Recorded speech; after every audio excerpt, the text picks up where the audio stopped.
everyone. Hi, I'm Jason Love, and this is Medieval Times, and today we're going to explore the wonderful topic of medieval Europe, the time of what some might say wizards and dragons. I'm also proud to be joined by my partner and fellow newscaster here at Medieval Times, Sophia Lopez. Hey guys, we sadly don't have anything on dragons or wizards today, but if that is your cup of tea, Dustin over there is a big Dungeons and Dragons fanboy. But today we're going to be talking about the real medieval times of Europe, filled with disease, famine, and unfair society. Our agenda for today is a little introduction onto our topic, followed by a segment with our weatherman Dustin, and a deeper dive into today's topic, and finishing with a summary of everything and giving our thoughts and opinions. We scoured the internet for information and wanted to bring you what we found and help give you an idea of what medieval Europe is like and help you understand these times of that period. Medieval Europe, also known as the Middle Ages, spans from about 500 to 1400 BC. It was a time of kingdoms, crusades, and the Renaissance. The time was filled with barbarous religion, and between 1347 and 1350 was home to the Black Plague.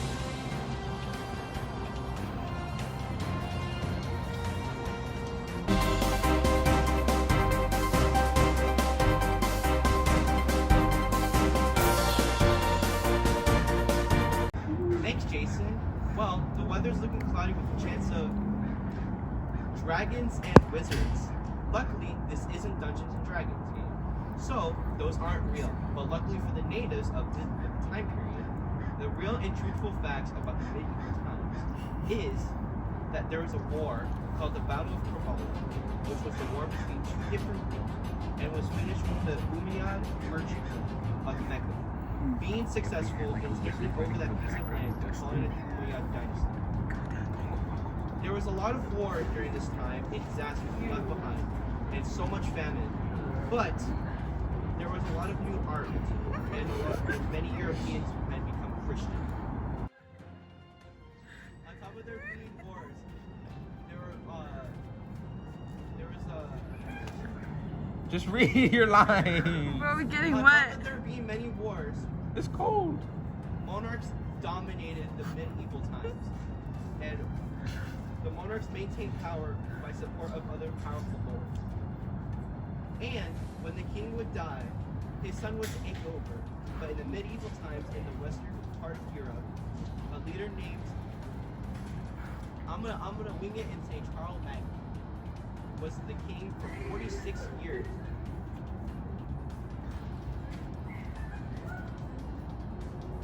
Before his son took over. On top of all of that, it was not only just wars and fights, because there was also human progression, and they advanced in technology. So some of those inventions were the spinning wheel, the stirrups, eyeglasses, the compass, tidal mills, gunpowder, printing press, and astrology. On top of all of that, philosophers developed precise notions of God, since most of medieval Europe was Christian. There are many sculptures on top of that illuminated, including manuscripts, stained glass, metalwork, and mosaics. And with art, there was also a lot of architecture, which included the styles, which were pre-made Romanesque and Gothic. And obviously, like I mentioned before, most of medieval Europe was Christian. Anyway, after all that landslide of information, I can now safely say it's looking like clear skies and a 5% chance of falling arrows. Back to you guys at the booth. So today we wanted to go down into the world and see who knew their world history. So we went and asked a few people about what their thoughts were on world history, specifically medieval Europe. Let's go send it to our interview team on the ground. Okay, today, ladies and gentlemen, we're going to be going over there into the very empty area. We're going to be seeing who knows their world history. Today's topic is medieval Europe. Let's go see who we can find.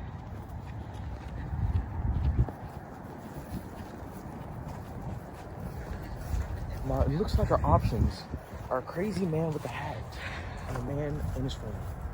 The crazy man looks a little too crazy. Let's go to the man in his book. Excuse me, sir. Today we're doing an interview on who knows their world history, medieval Europe. tell us, what is the political structure of medieval Europe? Wow, I was just coming across that too. I was reading it right now. Well, right as I was reading, the power of fragment amongst federal lords, the kingdoms and empires. Kings and empires had a little direct authority over most of the land, and the monarchs they had monarchs, and it was based off a monarch, and they also had churches. And yeah, that's what I mostly read right now. But yeah. What about the social structure? Tell us about that. The social structure, there was kings and popes and a supreme. While classes were hard to move in and out of, the system were split into three. So we had the kings, the middle class, and the lower class, which is peasants and servants. The middle class that had money and had good food, and all that other stuff, and then the higher people that had a lot of land and a lot of money. Thank you. Yeah. Now, before we close out this interview, we do have to question this man because we don't normally see this here. So let's go talk to him. Sir, are you mentally okay? Yes. Who are you praying to? That tree right over there. Thank you. Okay, then, gentlemen, that is all for today. Sorry, we have an interview later, but that is all for right now. We'll hit it back. We'll see you back at the booth. Goodbye.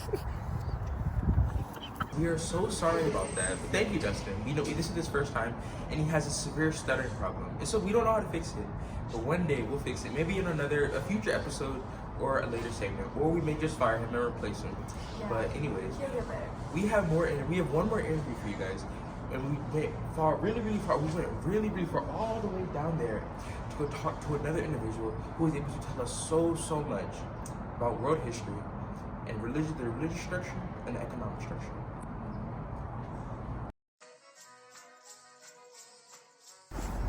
Hello, ma'am. Hi. You were looking from afar and saw that you were reading a book. Yeah. We didn't know what it was, but I can see now it's the Holy Bible. So we are wondering, what was the religion in medieval Europe? The medieval people were mainly Christian. They considered life as an earthly passage with death, and the gate was led to heaven. I think real life started in heaven, belief in God the Father, Jesus Christ the Son of God, and the Holy Spirit. The death, which is the descent into hell, resurrection, and the ascension of Christ. The holiness of the church and the communion of saints. Christ's second coming, the day of judgment, and the salvation of the faith. Wow, that was a lot. Take it. And do you know what this young man's doing? I have no idea. Let's go see. Yeah. Sir, what is happening? I am praying to my God. Alright. Well, I think that's wraps for today, folks. Feudalism, which is, it was land-based and built upon the system of owning a loyal person land in return for military service and taxes. And it depended upon loyalty and the use of land and law. Alright. That is it, folks, for today. Back to the booth. The geographical boundaries for European countries today were established during the Middle Ages. This was a period that heralded the information and the rise of universities, the establishment of the rule of law, numerous periods of ecclesiastical reform, and the birth of tourism and the birth of the tourism industry. In the Central or High Middle Ages, more dramatic growth occurred. The period was marked by economic and territorial expansion, demographic and urban growth, the emergence of national identity, and the restricting of secular and ecclesiastical institutions.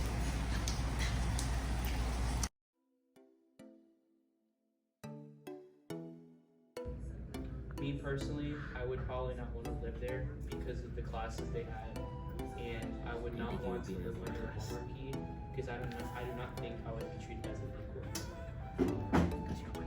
I just really think that I would rather live in today's society compared to that because I wouldn't have a phone. You know, I would be very bored, and I think presidents are better than monarchs. I would say yes because I feel like I don't know if there was racism in Europe, but I feel like I could be a really good black man.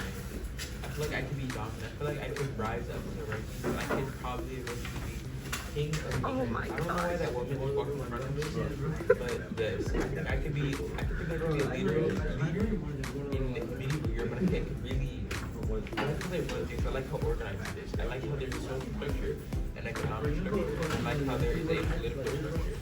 I like the structure of things, and I like how they treat their people. Thank you. Would I like to live in Europe during medieval times? I think so, because there was a lot of art and a lot of things that were created during that time, and it would have been nice to know that, oh my goodness, like I lived through that time and all that.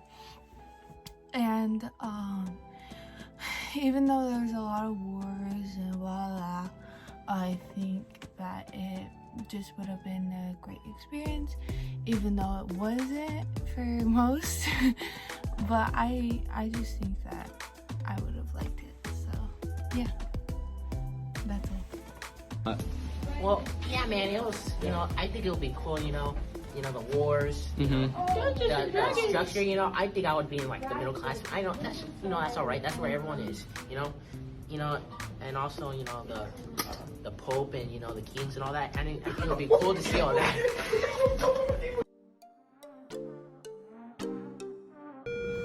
I will finish it. Mr. Jason, did you I'm a risky dude. would you want to live in medieval Europe, and why or why not? Wait, is it British? Oh shoot.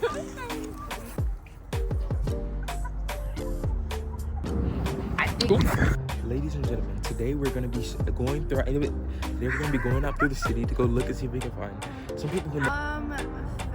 Fiddlism. Excited. Everything all right? What happened?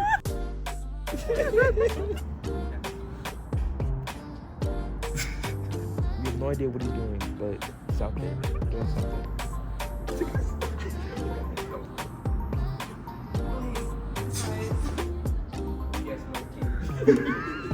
Make sure you slip downstairs. Yeah, a man reading a book and a man having a mental breakdown. I would not.